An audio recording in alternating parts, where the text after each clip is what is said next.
Hello everyone, চলে আসছি নতুন একটা রেসিপি নিয়ে। নতুন একটা রেসিপি বলা একদমই ভুল, এটা সবারই একটা জানাশোনাই বলা যায়। আমি কেমনভাবে করি সেটা তোমাদের সাথে শেয়ার করছি। এখানে নানান রকম সবজি নিয়েছি, নিয়ে ভালোভাবে এগুলোকে ধুয়ে নিয়েছি।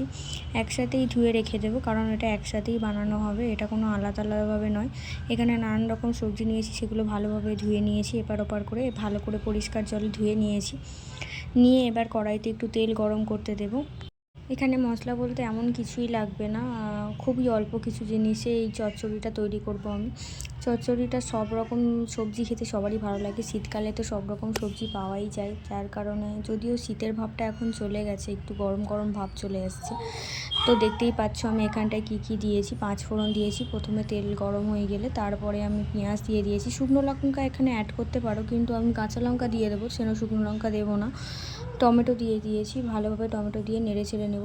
এরপর কাঁচা লঙ্কাটা দিয়ে দেবো, 2টো কাঁচা লঙ্কা নিয়েছি, নিয়ে দিয়ে দেবো এর ওপরে।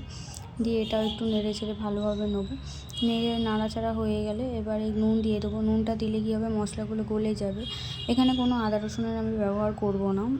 এখানে নুন, হলুদ এবং লঙ্কার গুঁড়ো একটু দিয়ে ভালোভাবে নাড়িয়ে চাড়িয়ে নেবো। আদার্স এখানে আর কিছুই মশলা লাগবে না। লাস্টে একদম কি মশলা দেবো একটু দেখতে পাবে।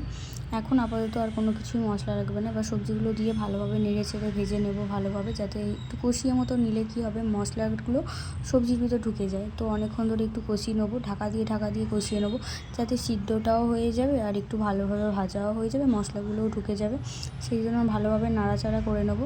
নিয়ে কষানো হয়ে গেলে ঢাকা দিয়ে খুলে দেখবো কষানো হয়ে গেছে। তো এবার জল ঢেলে দেবো, পরিমাণ মতো জল দেবো সিদ্ধ হওয়ার জন্য।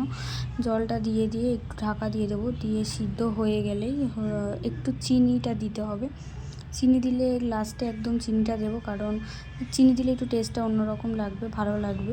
তাই চিনিটা একদমই সামান্য লাস্টে দিয়ে দেবো। দিয়ে দিলেই তৈরি আমাদের চচ্চড়ি, 5 মেশালি চচ্চড়ি। খুবই সুন্দর, এটা ভালো লাগে খেতে। সবার হয়তো পছন্দ না হতে পারে, যাদের যাদের পছন্দ কমেন্টে জানিয়ে যেত। আজকের মতো এই পর্যন্তই।